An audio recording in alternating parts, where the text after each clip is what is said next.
Welcome back to the channel, guys. Today we're going to talk about everything you need to know if you are looking to buy your first baitcaster. This has been a video that's been requested many times on my channel, basics about baitcasters, all that kind of stuff. So today we're going to break down everything you need to know about how a baitcaster works, what you should look for when you buy one, everything that I wish someone would have told me when I went and bought my first baitcaster. I know this is a very entry-level video, but I know a lot of my viewers on this channel are learning how to fish, and I love being able to teach you guys all the stuff that I've learned over the years. So if you are a more experienced fisherman, either you can go ahead and click off the video if you don't want to watch this, but I promise you might even learn something about a baitcaster throughout today's video. Or if you want to help out some of the entry-level fishermen as well, go ahead and drop a comment down below on your favorite baitcaster tip so they can have even more information to read through after today's video. So stay tuned and let's get right into it. So the first thing to note in today's video before we get started, for my long-term channel viewers, you'll notice that I do not even have this on a rod, and that is because I sold all of my rods and reels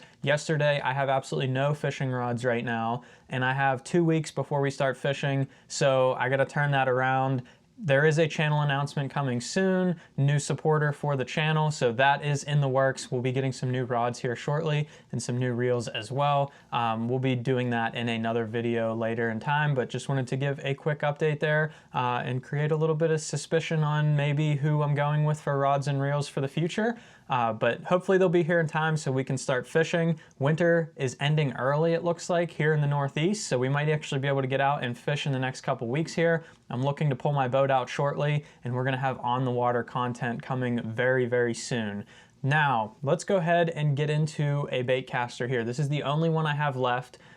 This is a Shimano SLX DC. When you're buying your first baitcaster, you don't have to spend a lot of money. This is a $190 reel. It is absolutely not necessary when you are buying your first baitcaster. My first baitcaster was a Shakespeare, I think it was an Agility or something like that. I don't even remember the name of it. It was a Shakespeare baitcaster and it was $30. Now, if I went back and did it again, I would not buy that one, but I was also 8 years old and did not know a lot back then. So it depends on what your budget is, but I promise you, you can find a baitcaster in your budget to learn on and then upgrade to some nicer equipment like this. This is not gonna make you cast better or learn how to use a baitcaster better. It is a nicer reel and a lot smoother, but I believe if you try on a reel in that $50 to $100 range and learn there, it makes these even better when you get your hands on them. I learn with a reel that's not the greatest technology on the market, and you'll learn a lot better. And it'll be a little bit more frustrating, but it'll pay off in the end. So we're gonna talk about today why you'd wanna use a baitcaster in the first place. We're gonna talk about the features that you need to look for in your baitcaster, and then a couple of reel suggestions on brand or models that I've used before that are really good to get started with, and then you can check those out. So starting off, why would you want to use a baitcaster in the first place? So mainly I'm gonna talk about bass fishing here. I know you can use a baitcaster for other types of fish species. I've seen them used for walleye, definitely used for pike and muskie. I've even seen them used for like salmon and steelhead. You can use a baitcaster for any species that you want to, but when it comes to bass fishing, the main benefits you're gonna get with using a baitcaster over a spinning reel, you're gonna be able to throw heavier lures. A spinning rod, they just don't come in heavy enough powers to be able to throw heavier lures. So if you wanna punch heavy grass with like an 1.5 ounce weight, you're not gonna do that with a spinning rod. You're gonna be able to do that with a casting rod though, because they make casting rods in a 711 double extra heavy power and can support that weight of lure. The other thing is you're gonna have a lot more control. Again, if you're pitching and flipping, if you're doing it with a spinning rod, you can't slow the spool down or do anything like that. The line just flies off the spool. So when you let that bait go, it's just gonna fly. And if you're pitching and flipping with a spinning rod, I've done it with a drop shot before, like kind of pitched around cover, you're not very accurate with it. It's very, very inaccurate. If you do it with a baitcaster, you can literally slow the spool down, speed it up as you need to make much more accurate casts. So I've even taken the same drop shot that I've had on a spinning rod and tied it onto a baitcaster before to flip it around docks and stuff on some tidal water fisheries that I've fished, and it's much more accurate doing it that way. So you're gonna get more accuracy. You're gonna get even better casting distance sometimes just because you can loosen the spool up and get this really dialed into your bait, rather than on a spinning rod where that spool tension is the same every single time. The line flies off, you get a further cast with a heavier bait on a spinning rod because it pulls the line faster.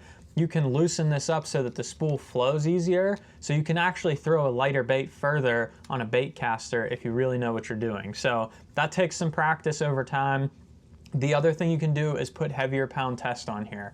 I fish up to 20-pound test fluorocarbon and 65-pound test braid on my bait casters. I would never even dare to put that kind of stuff on a spinning rod. Again, you don't need that kind of line on a spinning rod because that's not the techniques that you're fishing. But ultimately, it's just gonna open your bass fishing game up a lot more. So if you're very serious in bass fishing, I started with a spinning rod. Everyone probably started with a spinning rod. If you're very interested in experiencing more in bass fishing, expanding your opportunities, definitely get a bait caster. It will help you a lot in your fishing. If you fish for other species of fish and you're just trying to learn about how to pick a bait caster, stay tuned because we're going to get into that next. But I'm sure there's probably benefits to doing it for some other species of fish as well. I just don't personally have that experience because I've only used them for bass. So when it comes to a bait caster here, we're going to break down all the different features on your bait caster and what to look at when you're buying them. Some are going to be different across brands and some are going to be exactly the same. So obviously you have your handle here.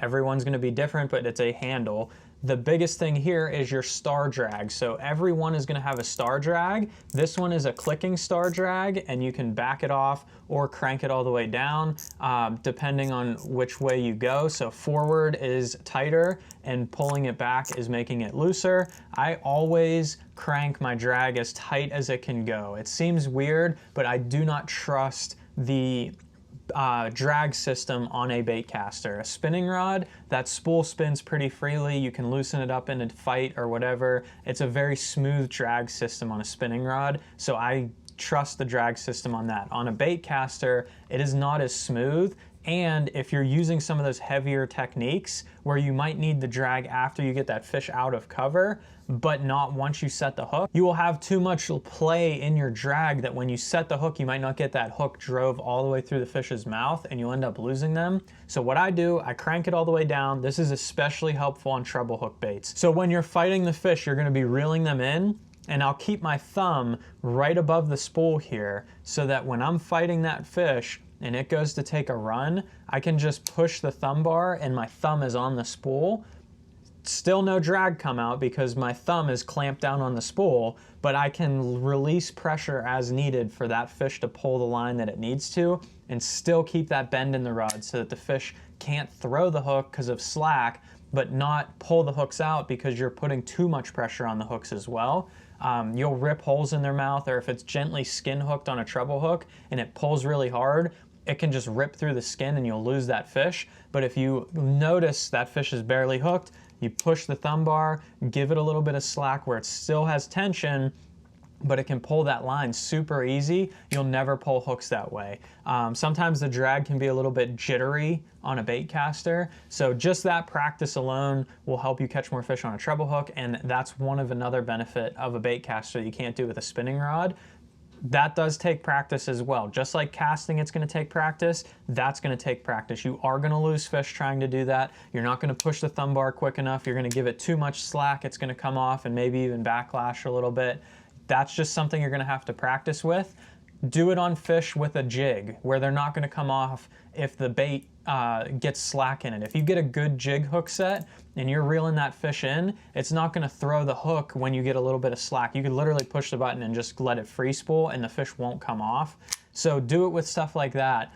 Practice that flow and feeling how much pressure you need to apply to let those fish pull, and then just expand that into the rest of your game. So that's a huge tip with the drag there, but all bait casters will have a star drag. I pretty much just look for that.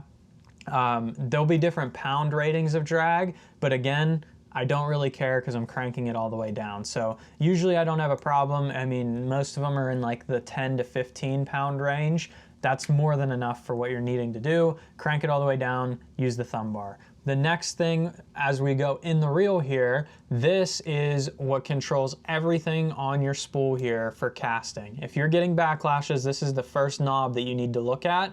this is your spool tension knob. So if you turn it forward, again, like your star drag, if you go forward and away from you, it's gonna get tighter.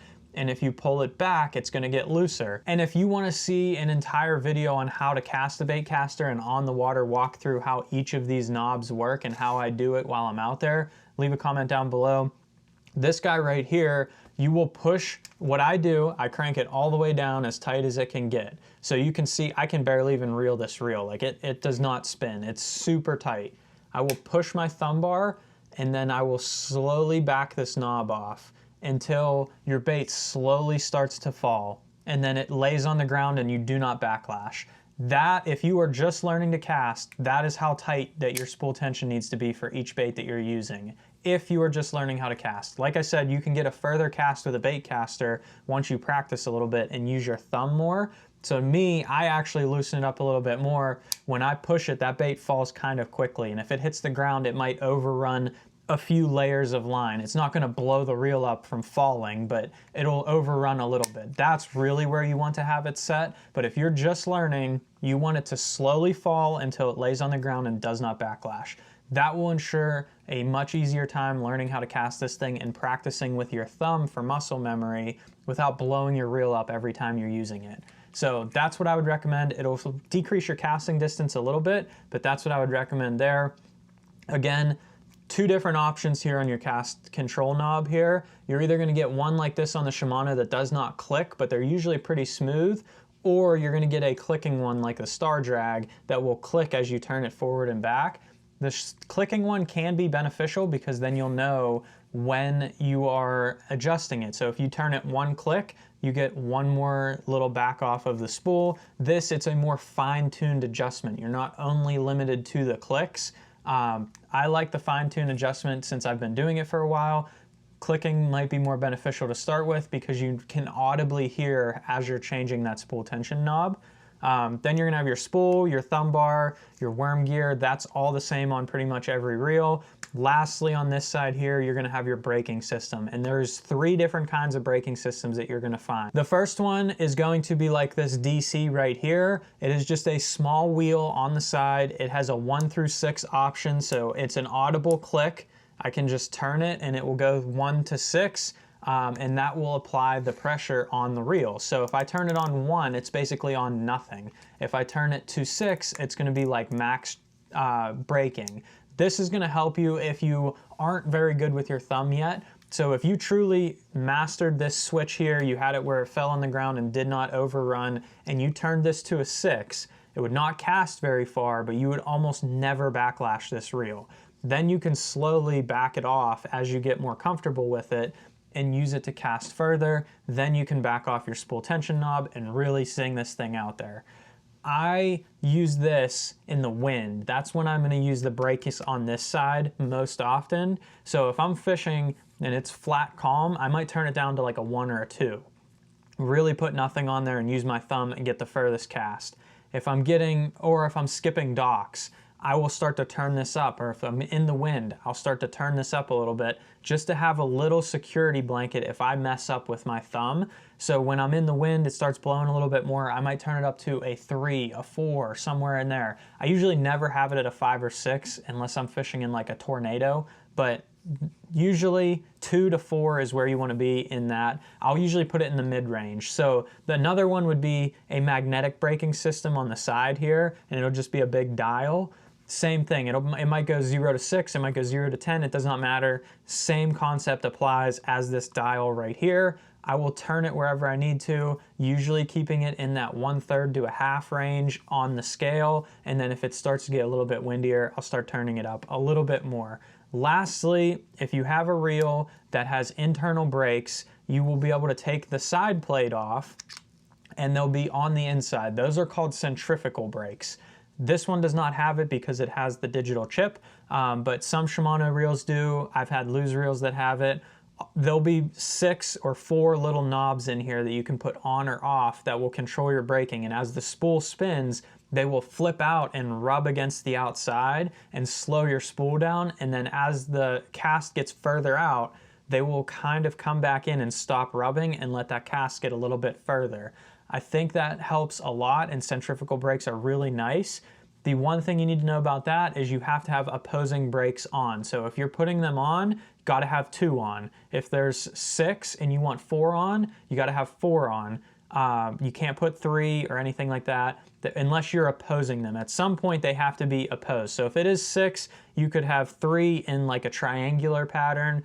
If you put 2 on the same side, it's not going to work correctly. So if you had 4 and it was top, bottom, left, and right, you could put the top and bottom on and that's it, or you could put all 4 on and that's it. Maybe 1, that would be the only other option. So you can't have like an odd balance there. It'll just cause the reel to spin weird because it is centrifugal force that is creating that drag. And I know it seems very complicated to go out there and learn how to use this thing, but I promise it's a lot easier than it sounds. It just takes some practice. My #1 recommendation, go buy a baitcaster that you like, do some research, find one that you like. We'll do a couple suggestions here in just a second. Find one you like. Buy very, very cheap monofilament in like the 15-pound test category. So find very cheap 15-pound test monofilament, put it on there, and go bomb this thing in your backyard a whole bunch of times. Just throw it far, practice your flipping, put a little sinker on there and just cast it. That's gonna teach you a lot before you ever get on the water. If you blow the reel up, you can take a pair of scissors to it, cut it off, put new stuff on. The mono was really cheap, and practice with it that way. Never put braid on here to practice with. Doesn't backlash as easy, but when it does, it's horrible. So it's very hard to get them out if you have a very bad backlash in braid. It's a lot easier in monofilament, especially if you have heavier line. So if you put 20-pound test on here versus 10-pound test, if you get a backlash, it's gonna be easier to get it out with the thicker diameter line than it would be with the 10-pound test. So get some cheap line, 15 to 20-pound test, practice in your backyard. Once you get comfortable with it, then spool it up with your fishing line and go practice out on the lake and catching some fish. When it comes to suggestions to get started, I know I said the SLX DC is not required to get started. I probably wouldn't get this one for my starting one because you might learn to get crutched on the DC part there. It truly does limit the number of backlashes, but it doesn't teach you how to use your thumb very well. I could honestly get this set right and just whip this thing and not even put my thumb on it. So if you do like the Shimano reels though, the Shimano SLX is an amazing one. It's a $100 reel. The only difference between this one and the regular SLX is that this one has the DC part in it, but everything else componentry wise is exactly the same. I would get a 7:2 to 1 gear ratio or 7:1 to 1 gear ratio, something like that. That's gonna be your all-purpose reel that you can do everything with. A couple other recommendations I have are like the Luz Speed Spool. Abu Garcia makes a couple, I think it's the Pro Max or something in like the $80 range. Truly $75 to $100 is like all you need to spend on a baitcaster. Even for permanent stuff, like I would fish all SLX DCs or all regular SLXs no problem. They're an amazing reel, they'll last a long time. I've fished those Luz LFS speed spools for a very long time. They were awesome. I've fished Abu Garcia baitcasters before. Those were the ones that I started with. They were great. So any of that stuff, find something in that $80 to $100 range. Make sure it has quality componentry on it, has everything you need on the different braking systems. Get out there and practice and you'll be throwing a baitcaster in no time. It'll open up your bass fishing a whole lot. So I hope you guys enjoyed today's video and learned a little bit about how to use a baitcaster today. If you did, leave a like down below and make sure you hit that subscribe button so you don't miss any more of my fishing videos coming up. And if you want to see how to pick a rod to go with your baitcaster, go ahead and check this video out right here. Did that one last year talking about everything you need to know about choosing a fishing rod. Hope you enjoyed it. Thanks for watching.